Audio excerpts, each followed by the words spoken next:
Assalamualaikum warahmatullahi wabarakatuh. Selamat pagi anak soli-soliha. Bagaimana kabarnya kalian hari ini? Semoga selalu sehat dan dalam lindungan Allah Subhanahu wa taala. Sebelum kita mulai pelajaran hari ini, kita berdoa dulu ya anak-anak. Ustazah pimpin ya. Bismillahirrahmanirrahim. Raditu billahi rabba wa bil islami dina wa bi Muhammadin nabiyya wa rasula. Rabbi zidni ilma warzuqni fahma. Amin ya rabbal alamin. Hari ini Ustazah akan menyampaikan materi mengenai pola hidup bersih dan azab yang dilakukan anak-anak ketika masuk ke kamar mandi, buang air kecil dan buang air besar, serta azab dalam berpakaian. Terlebih dahulu kita masuk ke bab 4 ya anak-anak, pola hidup bersih dan sehat. Apa sih pola hidup sehat dan bersih itu? Nah, hidup pola sehat dan bersih berarti kalian menerapkan kebersihan dan kesehatan pada diri kalian dan lingkungan sekitar dalam kehidupan sehari-hari. Nah, contohnya apa hidup sehat dan bersih? Contohnya yang pertama adalah membersihkan badan kalian, memakai pakaian yang bersih, barang-barang yang ada di sekitar kalian harus rapi dan bersih. Apalagi di musim saat ini ya anak-anak, kita berada di musim pandemi. Jadi kita harus rajin sekali untuk membersihkan dan menjaga kebersihan lingkungan serta kebersihan diri kita. Kebersihan diri dan lingkungan itu sangat penting anak-anak, sampai ada hadis yang menyebutkan seperti ini, an-nadhofatu minal iman.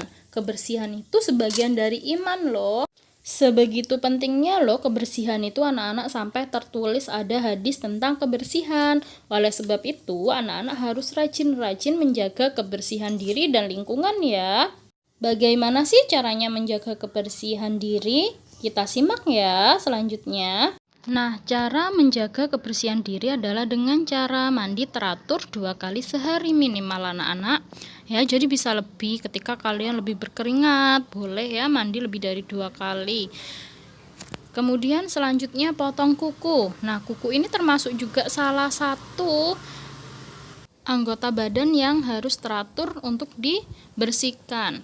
Nah, anak-anak nggak boleh ya kukunya panjang-panjang. Kenapa? Kalau memelihara kuku panjang itu sama saja di tangan-tangan di kuku-kuku kalian itu terdapat setan. Nah, siapa yang mau temenan sama setan? Kan nggak ada. Makanya kukunya nggak boleh panjang-panjang ya, harus pendek.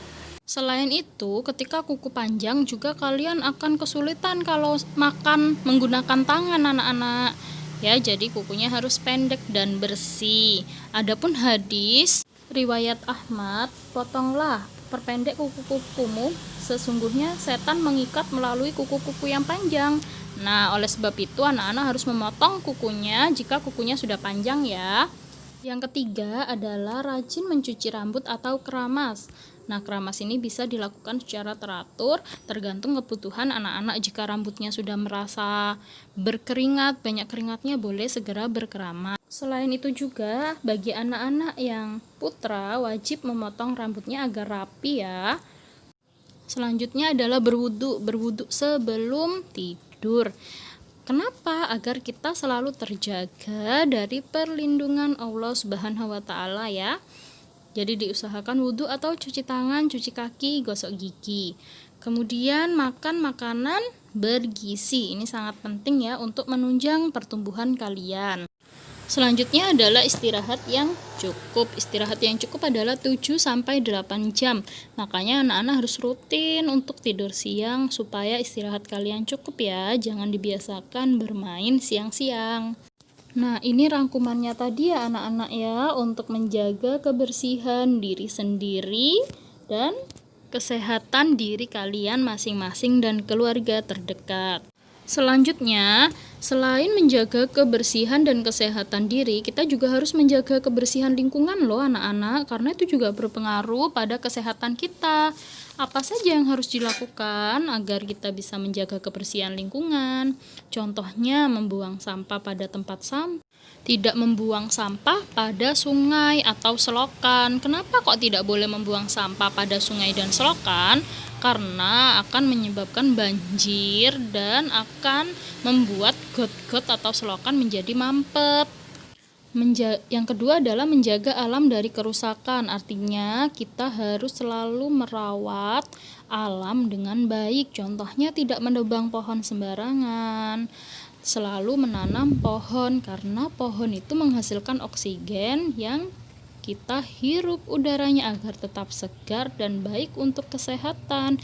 Bisa anak-anak bayangkan kalau udaranya tidak banyak mengandung oksigen, apa yang akan terjadi? Seperti pada saat kita sedang naik kendaraan dan berada di belakang truk, ya, yang udaranya tidak sehat. Nah, akan seperti itu. Jadi kita harus pintar-pintar menjaga alam sekitar anak-anak. Yang ketiga adalah tidak mencoret-coret dinding, batu, pohon, atau tempat umum lainnya. Contoh anak-anak ini sedang piknik bersama keluarga ke Pantai Bum. Nah, di situ banyak sekali wisata-wisata.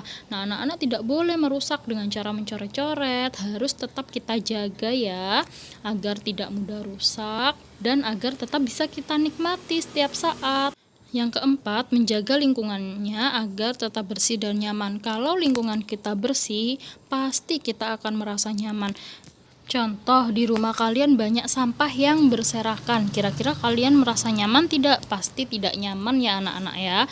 Jadi ketika lingkungan kita bersih, sejuk, rindang, pasti kita akan merasa nyaman. Oleh sebab itu kita harus pintar dalam menjaga lingkungan sekitar kita dan kesehatan diri sendiri. Untuk materi selanjutnya adalah azab ke kamar mandi dan berpakaian. Ini ada di bab 5 ya anak-anak. Nah, apa saja adab ke kamar mandi? Yang pertama adalah membaca doa dulu anak-anak sebelum masuk ke kamar mandi. Kedua, masuk ke kamar mandi dengan melangkahkan kaki kiri terlebih dahulu. Jadi ketika anak-anak masuk ke kamar mandi, yang dilangkahkan pertama kali adalah kaki kirinya ya. Yang nomor 3 adalah tidak berlama-lama di kamar mandi. Nah, maksudnya tidak berlama-lama ini adalah tidak bernyanyi dan tidak teriak-teriak di kamar mandi. Nah, siapa nih yang punya kebiasaan bernyanyi di kamar mandi? Nah, harus dihindari ya anak-anak, karena itu adalah kebiasaan yang tidak baik, bernyanyi di kamar mandi. Jadi anak-anak kalau ke kamar mandi harus bersegera ya. Tidak boleh bernyanyi-nyanyi, aku mau nyanyi-nyanyi dulu di kamar mandi. Nah, tidak boleh ya anak-anak ya. Kemudian keluar kamar mandi adalah mendahulukan dengan kaki yang bagian kanan. Yang terakhir, jangan lupa membaca doa keluar kamar mandi.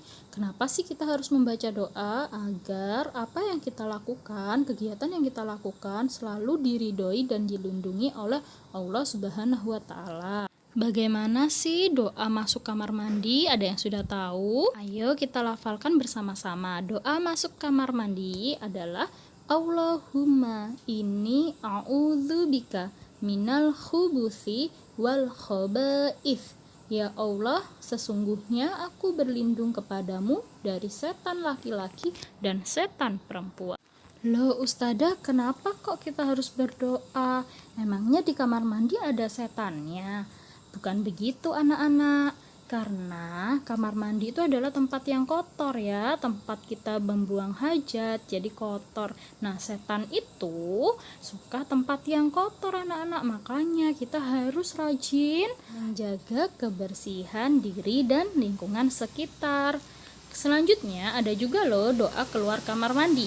Kita baca sama-sama ya anak-anak. Bismillahirrahmanirrahim. Alhamdulillahilladzi azhaba annil adza wa afani. yang artinya segala puji bagi Allah yang telah menghilangkan penyakit dan telah membuatku sehat. Nah, anak-anak, selain azab masuk dan keluar kamar mandi, adapun azab dalam melakukan buang air besar dan air kecil ya. Mari kita simak slide selanjutnya, anak-anak. Yang pertama adalah di tempat yang tertutup. Jadi kita melakukan buang air kecil atau pipis itu harus di tempat yang tertutup, anak-anak, tidak boleh di tempat sembarangan ya. Kemudian dilakukan dengan jongkok, bukan dengan berdiri. Jadi harus jongkok. Kemudian yang ketiga adalah tidak menghadap kiblat. Jadi usahakan tidak menghadap kiblat ya anak-anak ketika melakukan buang air besar dan buang air kecil. Yang keempat, tidak boleh membaca ayat-ayat Al-Quran. Contoh anak-anak lagi hafalan. Nah, nggak boleh anak-anak hafalan di dalam kamar mandi. Melafalkan ayat-ayat Al-Quran di kamar mandi itu tidak boleh. Loh Ustazah, tapi kan kita di kamar mandi harus berdoa. Nah, berdoanya itu ketika sebelum masuk kamar mandi anak-anak, dan ketika sudah selesai dari kamar mandi. Kalau di kamar mandi tidak boleh menyebutkan ayat-ayat Al-Quran. Yang kelima adalah bersuci dengan tangan kiri. Dan yang terakhir, menyiram sampai bersih. Jangan sampai masih berbau ya, karena itu mengandung najis. Makanya harus disiram sampai bersih. Selain azab membuang air kecil dan air besar, adapun azab berpakaian. Yang pertama adalah memakai baju dari anggota sebelah kanan, membaca doa sebelum memakai baju, dan memakai pakaian yang bersih dan sopan, serta melepaskan pakaian mendahulukan anggota tubuh yang kiri dan diakhiri dengan doa. Adapun doa sebelum memakai pakaian sebagai berikut ya anak-anak. Bismillahirrahmanirrahim. Allahumma inni as'aluka min khairi wa khairi ma huwa lahu wa a'udzu bika min syarrihi wa syarri ma huwa lahu. Yang artinya, dengan namamu ya Allah, aku minta kepada Engkau kebaikan pakaian ini dan kebaikan apa yang ada padanya, dan aku berlindung kepada Engkau dari kejahatan pakaian ini dan kejahatan yang ada padanya. Serta untuk doa melepas pakaian adalah Bismillahilladzi la ilaha illa huwa, yang artinya dengan nama Allah yang tiada Tuhan selainnya. Jangan lupa dihafalkan ya anak-anak doa-doanya. Semoga Allah selalu melindungi kita.